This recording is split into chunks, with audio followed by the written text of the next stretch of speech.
കുറേ കാലമായിട്ട് ഉണ്ടാക്കി നോക്കണം എന്ന് വിചാരിച്ച ഒരു ഐറ്റമാണ് ഇട്ടത്. വേറൊന്നുമല്ല, നമ്മൾ തിരുവനന്തപുരത്തുകാരുടെ സ്വീറ്റ് ബോളിയാണ്. അത് അവർ ഓണത്തിനും വിഷുവിനൊക്കെ പായസത്തിൻ്റെ കൂടെ കഴിക്കുന്ന ഒരു ഐറ്റമാണിത്. അപ്പോൾ നമുക്കിതെങ്ങനെ ഉണ്ടാക്കണമെന്ന് നോക്കിയാലോ. ആദ്യം തന്നെ നമുക്കൊരു ബൗൾ എടുത്തിട്ട് അതിലേക്ക് ഒരു 1.5 കപ്പ് മൈദ ചേർത്ത് കൊടുക്കാം. അതിലേക്ക് മഞ്ഞൾപ്പൊടി, ആവശ്യത്തിന് ഉപ്പ്, പിന്നെ ആവശ്യത്തിന് വെള്ളം കൂടി ചേർത്തിട്ട് നന്നായിട്ടൊന്ന് കുഴച്ചെടുക്കണം. ഇതുപോലെ കുഴച്ചെടുക്കണം. ഇനി വേണ്ടത് നല്ലെണ്ണയാണ്. നല്ലെണ്ണ തന്നെ ഉപയോഗിക്കണം കേട്ടോ. ഈ നല്ലെണ്ണ കുഴച്ച് വെച്ചതിൻ്റെ മുകളിലേക്ക് ഒഴിച്ച് കൊടുത്തിട്ട് കുറച്ച് സമയം ഒന്ന് റെസ്റ്റ് ചെയ്യാൻ വേണ്ടി വെക്കണം. അപ്പോഴേക്കും നമുക്ക് കടലപ്പരിപ്പ് ഒന്ന് വേവിച്ചെടുക്കണം. കടലപ്പരിപ്പ് തന്നെ വേണം എടുക്കാൻ. ഞാനിവിടെ കുതിർത്ത് വെച്ച കടലപ്പരിപ്പാണ് എടുത്തിട്ടുള്ളത്.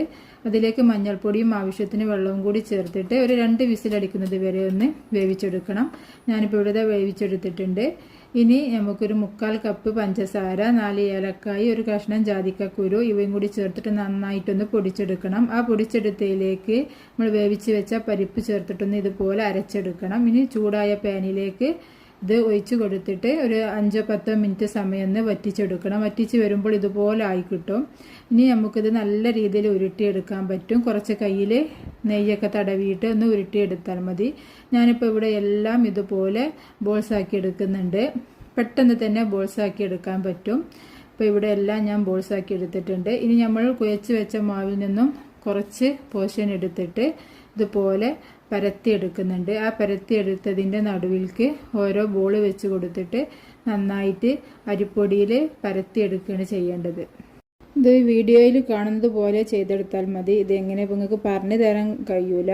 അപ്പോൾ വീഡിയോയിൽ കാണുന്നത് പോലെ അരിപ്പൊടിയൊക്കെ വിതറിയിട്ട് നല്ല രീതിയിൽ പരത്തിയെടുക്കുക. പരത്തിയെടുക്കാനൊക്കെ എളുപ്പമുണ്ട്. നമ്മൾ അരിപ്പൊടിയിലായതുകൊണ്ട് തന്നെ പെട്ടെന്ന് പരന്ന് കിട്ടുന്നുണ്ട്. അപ്പോൾ ഞാനിത് ഇവിടെ മുഴുവനായിട്ട് പരത്തിയെടുത്തിട്ടുണ്ട്. ഇനി ഈ പരത്തിയെടുത്തതിനെ ഒരു പാൻ ചൂടാക്കിയിട്ട് അതിലേക്ക് കുറച്ച് നെയ്യ് തടവി കൊടുത്തിട്ട് എല്ലാം ഒന്ന് നമുക്ക് ചുട്ടെടുക്കാം.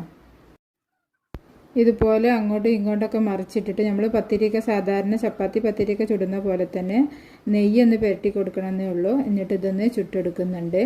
ഞാനിപ്പോൾ ഇവിടെ എല്ലാം ചുട്ടെടുത്തിട്ടുണ്ട്. എൻ്റെ കയ്യിൽ പായസം ഇല്ല, അതുകൊണ്ട് ഞാനിവിടെ തേങ്ങാപ്പാലാണ് എടുത്തിട്ടുള്ളത്. തേങ്ങാപ്പാലേക്ക് 1 ടീസ്പൂണ് ശർക്കര പൊടി ചേർത്തിട്ട് നന്നായിട്ട് ഇളക്കിയിട്ട് അത് ചേർത്തിട്ടാണ് കഴിക്കുന്നത്. നിങ്ങൾക്ക് പായസം ഉണ്ടെങ്കിൽ പായസമൊക്കെ കൂട്ടി കഴിക്കാം. അടിപൊളി ടേസ്റ്റാണ്, ഒരു രക്ഷയില്ല. അപ്പോൾ എല്ലാവരും ഒന്ന് ഉണ്ടാക്കി നോക്കുക.